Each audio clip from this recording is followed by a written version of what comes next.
Rent agreement कितने महीने का होना चाहिए? किराएदार से कब घर खाली करा सकता है एक मकान मालिक? मकान मालिक और किराएदारों को अपने अधिकारों के बारे में पता होना चाहिए। एग्रीमेंट कितने महीने का बनता है और घर खाली कराने की क्या कंडीशन होती है?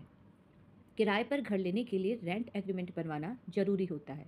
बहुत से लोग, खास कर पहली बार रेंट पर मकान लेने वालों के मन में बहुत सारे सवाल आते हैं कि रेंट एग्रीमेंट की अवधि कितनी होनी चाहिए, मकान मालिक किराएदार को कब घर खाली करवा सकता है। तो देखिए, रेंट एग्रीमेंट 11 महीने का होना चाहिए और अगर किराएदार तय नियम शर्तों का पालन नहीं करता है तो मकान मालिक उसे घर खाली करने को कह सकता है। आज करोड़ों लोग किराए के घरों में रहते हैं। कई किराएदार और मकान मालिक के मन में कुछ सवाल आते हैं, जैसे क्या 11 महीने का एग्रीमेंट लीगल वैलिड है? क्या मकान मालिक किसी भी समय किराएदार को घर खाली करने के लिए कह सकता है? इन सवालों के जवाब जानना बेहद ज़रूरी है, क्योंकि किराए के मामले में किराएदार और मकान मालिक के बीच में कानूनी किसी प्रकार की उलझन ना हो और अचानक घर खाली करने जैसी विवाद की स्थिति उत्पन्न ना हो। चलिए समझते हैं कि आखिर रेंट एग्रीमेंट बनाना क्यों ज़रूरी है। रेंट एग्रीमेंट एक लीगल डॉक्यूमेंट है जो मकान मालिक और किराएदार के बीच मकान और किराए को लेकर किए गए सौदे का प्रमाण होता है। रेंट अमाउंट, हर महीने दिए जाने वाला किराया। एडवांस के तौर पर कुछ आपको पहले पैसा जमा करना होता है, जिसका उल्लेख आपको उस एग्रीमेंट में करना होगा। तय समय से पहले घर खाली करने की नियम इसमें शामिल करनी होगी। मरम्मत और रख रखाव का खर्चा कौन उठाएगा, ये भी आपको तय करना होगा। घर खाली करने से पहले कितने दिन पहले सूचना देनी होगी, ये भी आपको लिखना होगा। किराएदार कितने समय तक प्रॉपर्टी में रहेगा, इसकी जानकारी भी आपको देनी पड़ेगी। और बेदखली का नियम, किन परिस्थितियों में किराएदार को हटाया जा सकता है, इसका उल्लेख भी किया जाना अति आवश्यक है। दिल्ली एनसीआर जैसे बड़े शहरों में रेंट एग्रीमेंट 11 महीने का बनता है।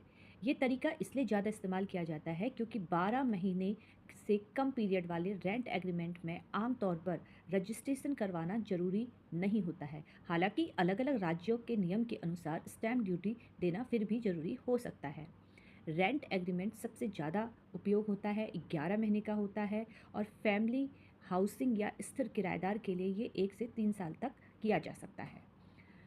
अधिकतर मामलों में 11 महीने का जो एग्रीमेंट है वो ज़्यादा लोगों के द्वारा किया जाता है, क्योंकि यहाँ पर 11 महीने ख़त्म होने के बाद एग्रीमेंट के बाद किराया बढ़ाया जा सकता है या फिर उसे रद्द भी किया जा सकता है।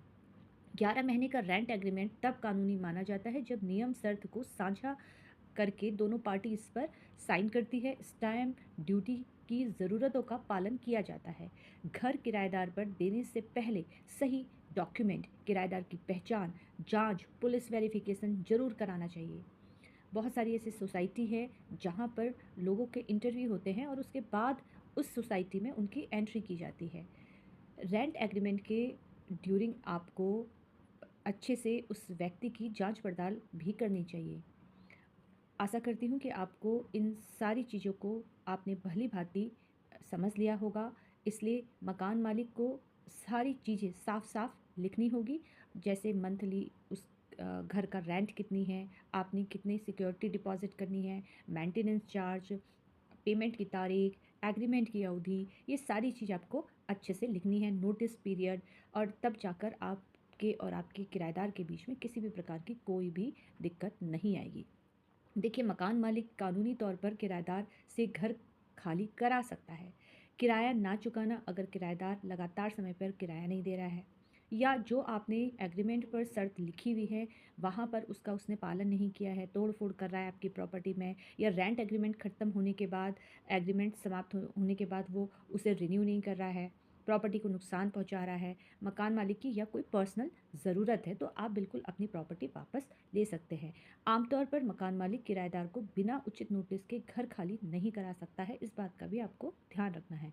एग्रीमेंट में दिए गए नियम के अनुसार पहले नोटिस देना जरूरी होता है। जबरन ताला लगाना, बिजली काटना, अचानक बेदखल करना जैसी कार्रवाई कानूनी विवाद पैदा कर सकती है।